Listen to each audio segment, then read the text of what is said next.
Book my show இந்தியாவின் பிரதான பொழுதுபோக்கு தளமாக உயர்ந்த கதை. ஒரு காலத்தில் சினிமா டிக்கெட் வாங்க நீண்ட நேரம் வரிசையில் நின்றதுண்டா? புக் மை ஷோ அதை முடிவுக்கு கொண்டு வந்தது. 99 ஆஷிஷ் ஹெம்ராஜானி ஒரு விடுமுறையில் இருந்த போது ஒரு பெரிய யோசனை வந்தது. திரைப்பட டிக்கெட்டுகளை ஆன்லைனில் முன்பதிவு செய்ய முடியுமா? யோசனையை செயல்படுத்தியும் விட்டால் புக் மை ஷோ பிறந்தது. ஆனால் மக்கள் ஆன்லைனில் டிக்கெட் வாங்கவில்லை. இணையம் மெதுவாக இருந்தது. நிறுவனமே சாய்ந்து போகிற நிலை. அப்போது ஜியோ இல்லை, ரிலையன்ஸ் மல்டிபிளெக்ஸின் புரட்சி செய்தது. திடீரென திரையரங்குகளுக்கு ஆன்லைன் முன்பதிவு தேவைப்பட்டன. புக் மை ஷோ ரெடியாக இருந்தது.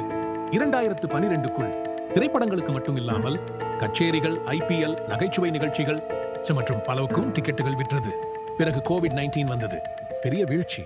திரையரங்குகள் மூடப்பட்டன. புக் மை ஷோ ஒரே இரவில் கோடிக்கணக்கான நஷ்டமடைந்தது. ஆனால் அவர்கள் ஏமாற்றத்திற்குள் அடங்கவில்லை. Live streaming, film premieres, online events போன்றவற்றில் மாறினார்கள். இன்று மீண்டும் முதலிடத்தில். பாடம் உடனடியாக மாற்றம் செய்யாவிட்டால் சந்தையில் நீடிக்க முடியாது. மேலும் ஸ்டார்ட் அப் கதைகள் வேண்டுமா? ஸ்டார்ட் அப் வைப்ஸ் ஐ பின்தொடருங்கள். இது ஸ்டார்ட் அப் வைப்ஸ். நீங்கள் விரும்பும் ஸ்டார்ட் அப் கதைகளை கொண்டு வரும் தளம்.